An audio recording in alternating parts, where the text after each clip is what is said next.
अनुमंडल परिषद पकड़ीजाल में हम संविधान निर्माता भारत रत्न बाबा साहेब डॉक्टर भीमराव अंबेडकर जी के आदमकद प्रतिमा अनावरण समारोह के अध्यक्षता कर रहे हैं सेवानिवृत्त शिक्षक गुलटेन पासवान जी, संचालनकर्ता रविंद्र राम जी, आयोजन समिति के अध्यक्ष प्रेम शंकर पासवान जी। इनको बहुत संघर्ष करना पड़ा, 4 महीना तक इनकी गाड़ी पर बाबा साहेब बैठते रहे और उतारने के लिए बड़ा तकलीफ हुआ। मैंने जो संघर्ष से बाबा साहब किए वैसा ही संघर्ष हमारे सामने जितने बैठे हुए हैं सब लोग को करना पड़ता है, चाहे छोटा काम हो बड़ा काम हो, सब में संघर्ष करना पड़ता है। इसलिए संघर्ष से हटना नहीं है, डरना नहीं है, पीछे हटना नहीं है। हमारे पूर्व विधायक शिवजी राय जी ये भी हमारे विधायक रहे, हम इनको मदद किए जिस पार्टी में हम थे, तो पानी हटा देते पर जगह। और सबसे बड़ी बात है कि जो काम करने की जो परिस्थिति सामने आए उसमें आगे पीछे सोचना नहीं है, उस काम को अच्छे से करके दिखाना है। ये यादगार आदमी को रह जाता है और वो आदमी बार बार याद करता है। हमारे जिला पार्षद आकाश गुप्ता जी ने इतना अच्छे से भाषण दिए हैं, हम नहीं सोच रहे थे कि इतना अच्छा बोल लेते हैं, तो हमको आज समझ में आई क्या ये जिला पार्षद के लायक है और हमेशा रहे, आगे बढ़े। अनुमंडल पदाधिकारी हमारे नलिनी प्रताप राणा जी, अनुमंडल पुलिस पदाधिकारी हमारे सुबोध कुमार जी, लोक शिकायत पदाधिकारी बिंदालाल जी, प्रखंड विकास पदाधिकारी मीनू कुमारी जी, अपर अनुमंडल पदाधिकारी रवि रंजन जी, अंचला अधिकारी पिंकी राय जी, हमारे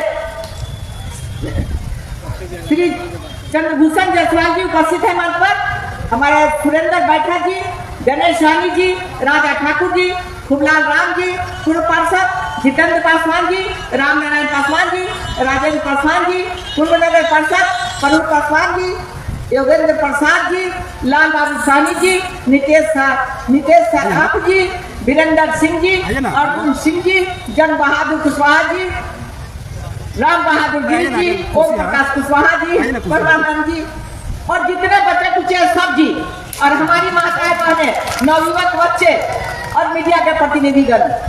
मीडिया वाले हमसे बाइट लेते हैं, फिर भीतर भीतर कहते हैं कि इसमें से क्या निकाला जाए जो हाईलाइट किया जाए। अरे हाईलाइट करिए, 1.5 लाइट से देखिए, रमा देवी जैसी हैं उसे ही रहेगी, वो बदले ही नहीं। डॉक्टर आज हम डॉक्टर भीमराव जी अंबेडकर जी ने जिनके लाखों प्रशंसक और अनुयायी स्नेह पूर्वक बाबा साहब के नाम से पुकारते हैं। स्वतंत्रता में इन्होंने भारत के नीति निर्माण में मुख्य भूमिका निभाई और हमारे राष्ट्रीय जीवन तथा राज्य व्यवस्था पर अमिट छाप छोड़े। हमारे संविधान निर्माता दलितों के मसीहा, समस्त सामाजिक और आर्थिक विषमताओं के विरोध का झंडा उठाने वाले डॉक्टर अंबेडकर जी को महात्मा जी ठीक ही कहे थे कि यही ऐसा देशभक्त होता है जो देश की चिंता करता है, अपनी चिंता नहीं देश की चिंता करनी चाहिए। ऐसे भक्त होते हैं जो हमारे बाबा भीमराव अंबेडकर जी थे। हम लोग ये चीज को बहुत शुरू से देख रहे हैं और इनकी जो चर्चा जितने लोग किए हैं इसमें कोई संदेह नहीं है कि बाबा भीमराव जी को कितना तकलीफ सहना पड़ा। उस समय जाति प्रथा इतना हावी था, पानी तक नहीं पीने देता था, लोग को छूत लगता था, अछूत को लोग देता था पानी तब पीते थे। स्कूल में भी इनको अलग से पानी कोई देता था तब पीते थे। ये चलते थे कि इनके पीछे बरनी झाड़ू बांध दिया जाता था कमर में कि अपना पद चिन्ह मिटाइए। और ऐसे संघर्ष करके बाबा भीमराव जी ने जो काम किए आज हर दिल में है, हर जगह है। अगर ये भीमराव जी संविधान का निर्माण नहीं करते तो न ये कोर्ट रहता, न कचहरी रहता, न जज रहता, न बैंक रहता, ये सब कुछ नहीं रहता। तो हम आज भीमराव अंबेडकर जी की प्रशंसा नहीं कर रहे हैं, बल्कि उपस्थित लोगों में यह भावना भर रहे हैं। अगर आप में भाव है, भाषण क्या होता है? भाव से होता है और सच्चाई से होता है। अगर जिस काम को आप करने आए हैं, अब उस काम को आप हृदय से सच्चे दिल से करिएगा तो आपका वो भाव सदा के लिए अंदर समाहित रहेगा। तो उसी तरह हमारे बाबा भीमराव जी जो काम करके गए, जो संघर्ष करके गए, वो आप लोग देखते हैं कि हम लोग कैसे बैठते हैं लोकसभा में। हम लोगों को कोई पूछता था, कोई जानता था, जिस परिस्थिति में दलितों को अलग छांटिया करता था और वोट का मामला अगर नहीं आता तो जो वोट देने की बात आती है तो बड़े बड़े लोग नतमस्तक होकर जाता है कि आप हमको वोट दीजिएगा, हम आपका अच्छा काम करेंगे। तो ये कौन नियम बनाया? बाबा भीमराव अंबेडकर जी ने। और कितने संघर्ष से पढ़ाई किए ये आपको मालूम होना चाहिए। हम जानते हैं कि डॉक्टर भीमराव अंबेडकर जी के बचपन से ही जाति भेदभाव देखकर ये समझ चुके थे कि केवल एक शिक्षा ही ऐसा रास्ता है वह खुद को और अपने समय दलित समुदाय को इस छुआछूत से बाहर निकालेंगे। शिक्षा एक ऐसी चीज है, हमारी बात जो सुन रहा है वो अपने बच्चे को शिक्षा पर ज्यादा ध्यान दे। हमारा बच्चा पढ़ा, ये नहीं कि अरे खिचड़ी खा के आ गया। खिचड़ी तो इसलिए दिया जा रहा है सरकार के तरफ से कि अब बच्चे आए और उनकी गरीबी में बच्चे भूखे रहेंगे तो वो माँ के पास बैठे रहेंगे। तो ये साधन चाहे आंगनबाड़ी हो चाहे स्कूल में जो भोजन दिया जाता है कि बच्चे आकर भोजन खाए, लेकिन उस भोजन में भी जो तमाशा होता है वो रमा देवी से छुपा हुआ नहीं है। ये सरकारी मंच नहीं है, सरकारी मंच है, ये पार्टी का नहीं है। इसलिए मैं अपने को समेटते हुए बात को रखती हूँ। ऐसा ही रमा देवी 4 बार सांसद नहीं बनी है और विधायक और मंत्री नहीं बनी है। सच्चे दिल से लोगों की भावना को पूजा करते हैं और उनको बढ़ाने के लिए तन मन धन से लगे रहते हैं।